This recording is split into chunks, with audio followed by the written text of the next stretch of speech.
Hello, hello, je suis ravie de vous retrouver pour cette guidance Oracle Astro des Balances et Ascendant Balance pour le mois de juin 2025. La saison du Gémeaux est toujours une très belle saison pour vous, puisque le Gémeaux est un signe ami, c'est un signe d'air comme vous, et il est positionné dans votre maison 9. Votre maison 9, c'est la maison des formations, des études. Donc c'est très bon pour les étudiants et étudiantes, pour les gens qui doivent passer des concours. C'est la maison de l'étranger, de la spiritualité. Des voyages, ça peut être un moment où vous ayez envie de partir en voyage. Jupiter est dans cette maison quand même depuis un an. Il finit sa course. Là aujourd'hui, il touche les derniers décans, les tout derniers décans, c'est-à-dire ceux qui sont presque scorpions, c'est-à-dire 19, 20, 21, 22 octobre. C'est ceux qui vont être le plus aspectés par Jupiter, plutôt positivement. Mais nous avons quand même le Soleil qui va toucher tous les décans.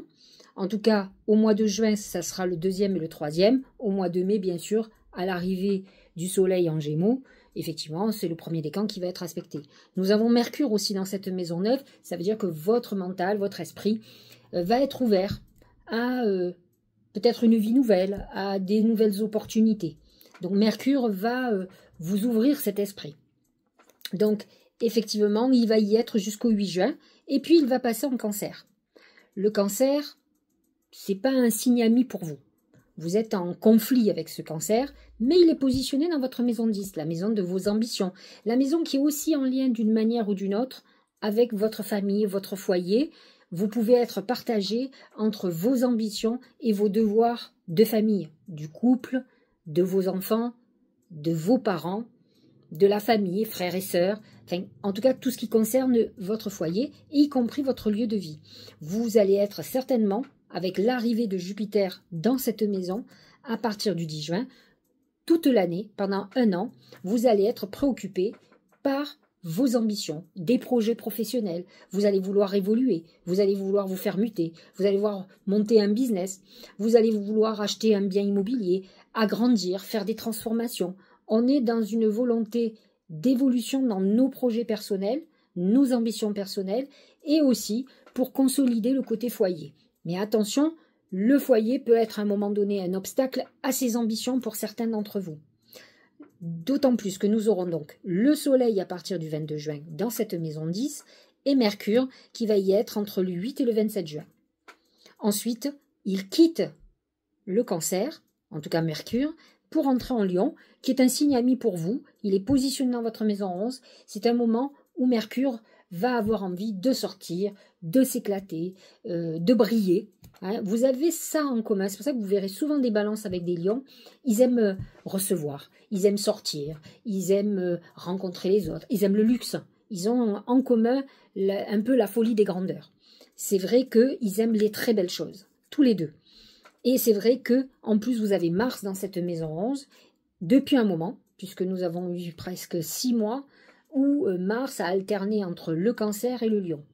C'est vrai que là, Mars finit sa course, il touche que le dernier décan des balances, puisqu'il est entre 21 degrés et 29 degrés du Lion. Dans cette maison 11, votre action, vos envies vont se porter pour élargir vos horizons, discuter avec plus de monde, sortir, rencontrer du monde, voir vos amis. Alors attention, Mars peut amener un conflit. N'oublions pas que le Lion amène des colères et des colères très importantes. Donc vous pouvez avoir une très grosse colère, en tout cas les balances du dernier décan ou les ascendants qui sont entre 21 et 29 degrés. Puis Mars va se déplacer, va rentrer dans la Vierge pour à peu près un mois et demi. Et la Vierge est votre zone d'ombre. Pourquoi? Parce qu'elle est le signe juste avant le vôtre. Et c'est vrai que Mars va être un peu éteint. Il peut amener quelques conflits avec vous-même, des conflits intérieurs. La Vierge vous amène quand même à vous purifier, à vous soigner. C'est un signe de soin. Donc la maison 12 aussi. Vous pouvez être dans une phase d'épreuve où on vous demande quand même de faire un travail sur vous pour vous libérer d'un certain nombre de choses. En tout cas, c'est comme ça que vous allez le vivre. Nous avons quelque chose de très important, c'est qu'il y a 2 planètes, et pas des moindres, qui viennent de rentrer dans le signe du Bélier. Or, il se trouve que le Bélier est votre signe complémentaire et opposé, donc c'est obligatoirement, ces 2 planètes vont avoir une importance crucial dans vos prochaines années. Et là, pour le moment, ça va toucher surtout les balances de septembre. Peut-être, en tant que balance de septembre, vous avez déjà senti les bouleversements. Moi, pour ma part, j'ai quelques balances de septembre qui ont vécu des trucs très durs, une perte d'emploi brutale, qui, à mon sens, est un mal pour un bien, et c'est ce que je pense, et c'est ce qu'elles vont voir, certainement. Une autre qui a eu des gros problèmes judiciaires. Donc, on est dans une phase où il va se passer des événements importants. Ça ne veut pas dire que ça va être difficile obligatoirement, mais n'oublions pas que le bélier s'oppose à votre soleil quand même. Donc, ces balances de septembre vont continuer à être touchées par Neptune et par Saturne. Dans tous les cas, Neptune en bélier va vous amener une meilleure connexion, une intuition qui peut vous aider justement à vous réorienter. Neptune en bélier ne vous laissera pas rentrer dans une phase d'attente. Au contraire, il va vous donner la force d'avancer, de faire des projets nouveaux. Alors pour certains, pourquoi pas monter sa boîte, travailler à son compte, retrouver un nouveau boulot, reprendre des études. En tout cas, vous aurez la volonté d'avancer et de vous réorganiser suite à tout ce qui va se passer. Saturne, lui, va vous restructurer, vous amènera beaucoup moins d'impulsivité. Maintenant, n'oublions pas quand même que ces deux planètes sont positionnées dans votre maison 7, qui peut amener effectivement des soucis au niveau de la justice, des soucis par rapport à des contrats de travail, contrats moral, contrats professionnels, contrats personnels, si on est marié par exemple, ou on est pacsé. La maison 7 représente aussi la maison du couple, donc il va y avoir des épreuves à ce niveau-là. Si vous êtes une balance de septembre ou un ascendant plutôt début, comme là, entre 0 et 4 degrés, vous pouvez imaginer, si vous êtes célibataire, pouvoir rencontrer quelqu'un avec qui on fasse un chemin important. Saturne amène la longévité sur les couples, ou en tout cas avec une lucidité importante. Par contre, ceux qui sont en couple peuvent vivre des événements brusques, impulsifs, problématiques, un problème de santé, une séparation brusque. N'oubliez pas que vous avez quand même l'impulsion du bélier qui peut amener des événements du jour au lendemain qui peuvent changer la donne. Voilà qui est dit. Alors, nous aurons quand même Vénus dans le signe du bélier, dans votre maison 7, jusqu'au 6 juin. Là, en juin, elle est entre 24 et 29, donc touche surtout les balances du dernier décan, mais n'empêche qu'au mois de mai, elle était déjà en bélier et elle a respecté quand même nombre d'entre vous pour faire peut-être une rencontre pour construire. Ensuite, Vénus passe en taureau. Dans votre maison 8, c'est une Vénus beaucoup plus passionnée, beaucoup plus sensuelle, sexuelle même. Elle vous amène aussi de l'argent, de l'abondance financière et elle accompagne Uranus. Alors même si elle n'est pas au même degré, Uranus lui est en taureau et peut amener des bouleversements au niveau de vos finances, au niveau de tout ce qui est d'ordre financier de façon imprévue. Donc attention, attention, sécurisez bien tout ce qui concerne l'argent. Voilà, en gros, pour l'astrologie. Nous aurons une nouvelle lune en Gémeaux très favorable pour vous le 27 mai. Et je l'ai expliqué sur ma guidance de la semaine, sur les messages de l'univers. C'est une semaine exceptionnelle, la semaine du 26 mai. Et vous faites partie des privilégiés, puisqu'en plus, Mercure, le Soleil sont positionnés dans votre maison 9, qui est une maison de connexion. Donc c'est le moment de faire des vœux. Et j'expliquais que du 26 mai, l'entrée de Mercure en Gémeaux, jusqu'à, j'allais dire, 1er juin, il y a une connotation quand même de connexion. En plus, c'est Pâques, c'est la Pentecôte. Donc vous allez avoir quand même une énergie, une puissance de connexion extraordinaire. Donc ça sera le moment de faire vos vœux à la nouvelle lune du 27 mai. Et si vous pouvez, faites un rituel de purification, de prière, de vœux, de méditation pendant tout ce laps de temps, du 26 mai par exemple, jusqu'au 1er juin. C'est vrai que c'est une période privilégiée et qui fera partie de la vôtre des privilèges. Ensuite, nous aurons une pleine lune en Sagittaire. Vous êtes en harmonie avec le Sagittaire aussi. Et ça va être l'axe de la communication et de la connaissance, 9 et 3. Et donc, même cette pleine lune du 11 juin, c'est un bon moment pour faire des vœux. Il y aura une nouvelle lune, donc par contre, là, dans votre maison 10, dans vos ambitions, mais en Cancer, le 26 juin, qui est beaucoup moins importante à mon sens. Privilégiez celle du 27 mai et si vous pouvez, faites comme un rituel, une neuvaine. Moi, j'avais pensé à une neuvaine du 26, c'est ce que je vais faire moi personnellement. où je vais me purifier, je vais faire des vœux, je vais réfléchir, je vais faire des oracles, regarder ce qu'on me dit et utiliser toutes les opportunités parce que c'est une période clé. Voilà pour l'astrologie. Nous allons regarder ce que disent les oracles. Alors, d'une façon globale, pour le mois de juin, voici ce que dit l'oracle du Mar de Café. C'est l'amour. Effectivement, vous êtes dans une période clé alors, qui concerne l'amour et le couple, puisque des planètes en bélier se sont installées dans votre maison 7, la maison du couple. Vous avez en plus Vénus actuellement qui est en maison 7. C'est vrai que vous êtes dans une période liée à l'amour, à des réflexions, des restructurations. C'est je construis ou je déconstruis. C'est l'un ou c'est l'autre, puisque les deux sont valables, tout dépend de la situation dans laquelle vous êtes. Mais l'amour risque d'être au centre de vos préoccupations, et j'ai envie de vous dire que pour une balance qui est vénusienne, l'amour fait partie complètement de vos préoccupations. En tout cas, sachez-le, vous pouvez avoir un événement soudain qui est lié à une attirance pour quelqu'un, une attraction inconsidérée, même si vous êtes en couple, tout peut vous arriver. C'est une période déclencheur de quelque chose.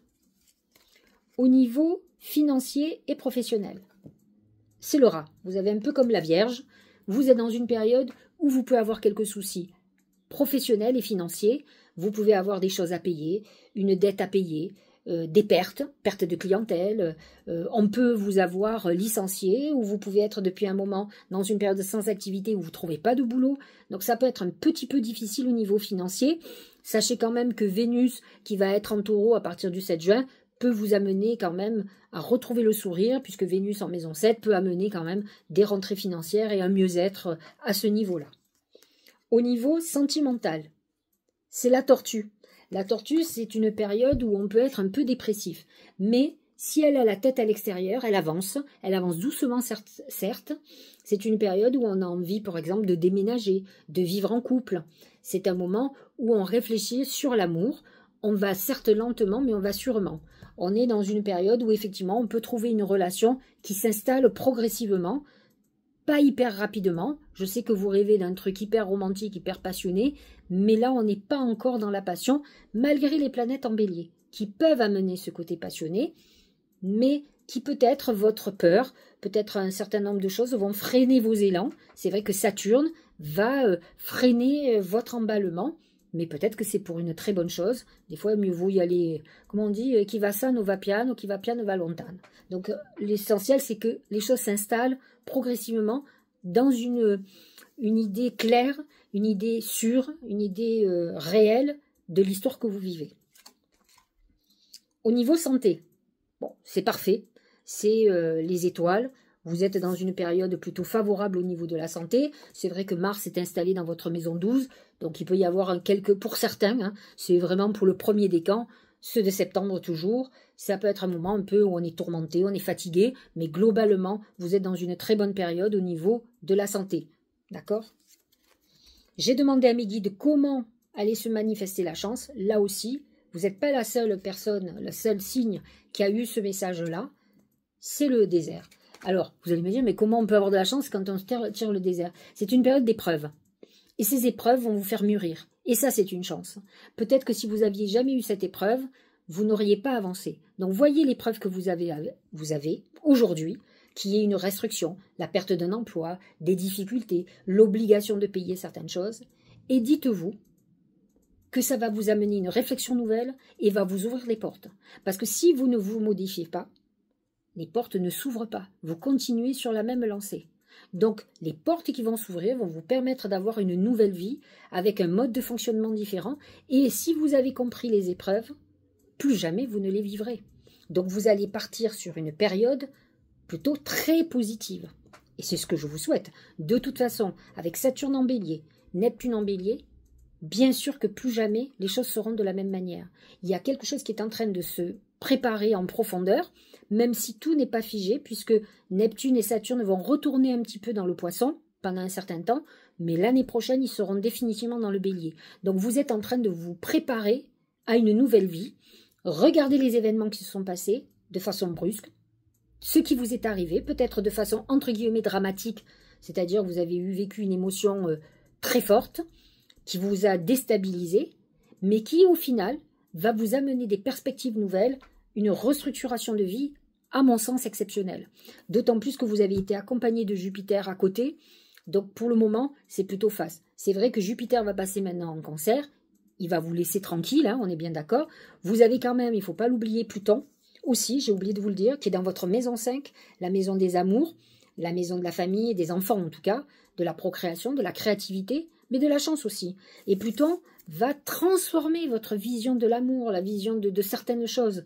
Donc il va vous obliger positivement à vous transformer et vous libérer peut-être de freins, de peurs, de choses qui ont fait obstacle dans votre vie. Donc il y a des événements qui peuvent être même dramatiques, mais qui vont amener beaucoup plus de liberté dans votre vie, beaucoup plus de liberté d'action. Voyons ce que dit le Tao. La dispersion. Ça, c'est plutôt positif. Négativité diffuse. Ça veut dire que tout ce qui est négatif est en train de partir, est en train de s'éloigner de votre vie. C'est plutôt bien. Si vous avez vécu un événement négatif, ça veut dire que vous commencez à voir le jour, que tout devient plutôt très positif. Rétablissement de l'harmonie. C'est complètement en lien avec la balance, qui est en quête d'harmonie. Circulation, revitalisation, dissolution des divisions, c'est-à-dire dissolution des conflits que vous pourriez avoir, alors conflits avec des personnes, conflits juridiques, voilà. Il y a une problématique qui est là, qui est en train de s'éclaircir, de trouver des solutions et d'avoir beaucoup moins d'impact dans votre vie. Les aides. Ça montre que vous êtes protégé, qu'on vous accompagne, que même si vous avez eu ou vous allez avoir une épreuve, vous serez accompagné. Vous ne serez pas seul. Ça veut dire que vous retomberez sur vos pieds. N'hésitez pas à solliciter vos guides. Quoi que vous entrepreniez, des aides invisibles vous soutiennent. Le royaume lumineux. L'infinie puissance de votre cœur illumine votre chemin des possibles. C'est ce que je vous expliquais tout à l'heure, c'est la maison 9. La maison 9, c'est, comment dire, là ils disent le chemin des possibles, c'est l'ouverture à toutes les possibilités. Quand la maison 9 est très chargée et très aspectée, comme on dit, et là vous avez quand même Jupiter, Soleil, Mercure, en tout cas en début de mois, qui sont dans cette maison 9, c'est-à-dire qu'elle met de la lumière, de la chance, et elle vous ouvre des possibilités. C'est-à-dire que demain, vous pouvez avoir quelqu'un qui vous propose de vous associer. Vous pouvez demain racheter quelque chose que vous aimeriez. Vous pouvez avoir un coup de bol financier, un emploi qui se présente. Vous faites un entretien, paf, ça marche. Vous demandez une mutation, paf, on vous la donne alors que depuis des années, on vous la refuse, etc. C'est le champ des possibilités. Donc c'est vrai que vous allez avoir des opportunités et c'est vrai que c'est quand même le passage de Jupiter encore, en tout cas au moins jusqu'au 10 juin, 9 juin exactement au soir, qui va vous ouvrir des possibilités. Alors certes, Jupiter va aider particulièrement les derniers décans, ceux qui sont presque scorpions, c'est ce que je disais tout à l'heure. Mais n'oublions pas que dans cette maison 9, il y a aussi le Soleil et Mercure au moins jusqu'au 8 juin, et le Soleil jusqu'au 22 juin. Donc de toute façon, cette maison, le Soleil éclaire cette maison. Elle vous ouvre des possibilités, elle vous ouvre des portes qui se présentent. Vous pourriez aussi, c'est une période où vous aurez envie de voyager, de partir peut-être, pourquoi pas, de vouloir aller vous installer à l'étranger. C'est tout à fait possible aussi.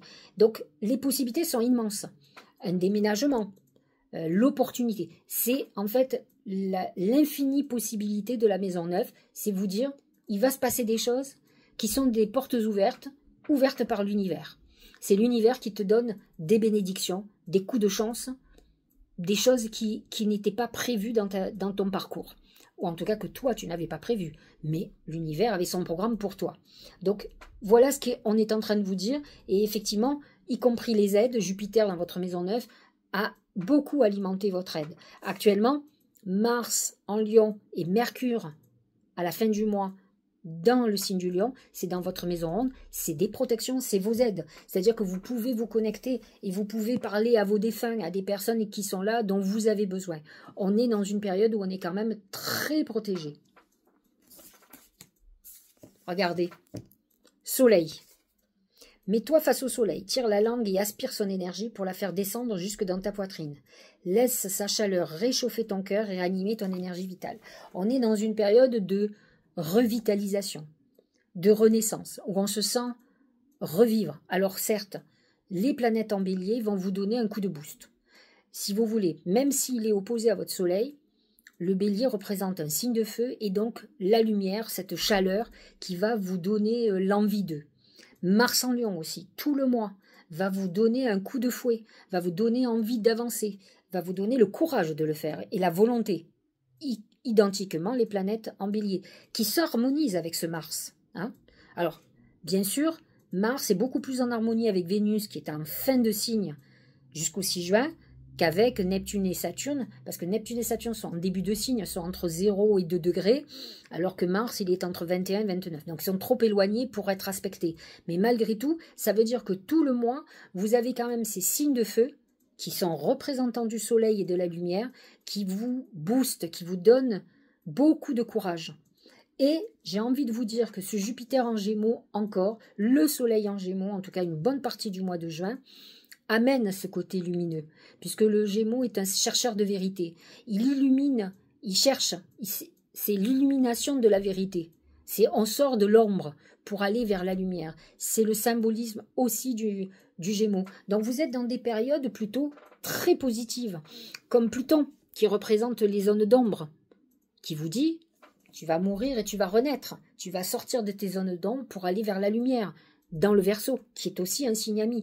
Donc vous avez beaucoup d'aspects en juin, mais aussi tout le courant de l'année, qui vont vous amener vers ce soleil. C'est une période d'épanouissement pour vous, très favorable. Dernier oracle, c'est le message de vos guides. C'est enfants. La relation que vous avez avec les enfants fait partie du but de votre vie. Alors effectivement, vous avez quand même Pluton en maison 5, qui est la maison des enfants. Vous avez aussi le lion là ce mois-ci. Mais c'est vrai que les enfants vont être au centre de vos préoccupations. Peut-être avez-vous un fils, une fille ou plusieurs enfants qui vont, non pas vous tirer souci, mais vous préoccuper. Peut-être sont-ils assez grands pour être partis de la maison et c'est vrai que ce côté maman ou papa vous manque. Donc c'est vrai que le côté enfant vous a peut-être tenu pendant un certain temps. Certains couples, quand les enfants partent ou grandissent, se séparent. Parce qu'en fait, ce qui les soudait, c'était quand même le côté foyer et enfant. Donc peut-être que vous êtes dans une période de remise en question très importante par rapport à des chamboulements qui se sont opérés liés à vos enfants. Comme vous pourrez avoir un enfant qui va avoir un enfant. Vous pouvez devenir grand-père ou grand-mère. Et ça peut amener chez vous une vision nouvelle de la vie. Où vous allez, j'espère que non, mais avoir une épreuve par rapport à un enfant au niveau de la santé, au niveau de plein d'autres événements, une séparation qui va faire que vous allez avoir ce changement de vision de l'avenir, une autre philosophie de vie. De toute façon, dites-vous que les planètes en bélier vont quand même modifier quelque peu vos visions de la vie et de la vie de couple et de votre rapport aux autres. Vous allez quand même beaucoup vous modifier. C'est vrai que la balance, elle est quand même très en harmonie. Elle n'aime pas les conflits, elle aime bien arrondir les angles. Mais c'est vrai que peut-être vous aurez une vision un peu différente qui va vous ouvrir ces perspectives, qui va faire que votre vie va être quelque peu différente. Voilà, j'espère que cette guidance vous aura éclairé, amis Balance et ascendant Balance. N'hésitez pas à faire un petit commentaire, à m'expliquer votre situation. Je lis tous vos commentaires. Merci pour me suivre aussi. Partagez cette vidéo si vous pensez qu'une Balance ou un ascendant Balance aura une résonance particulière à écouter cette vidéo. Je vous souhaite un très bon mois de juin. N'hésitez pas à liker. Au moment où vous écouterez cette vidéo, je souhaite à toutes les mamans et les mamans Balance, parce que, et ascendant Balance, une très belle fête, puisque c'est la fête des mères. Dimanche, je vous embrasse et je vous dis à très bientôt.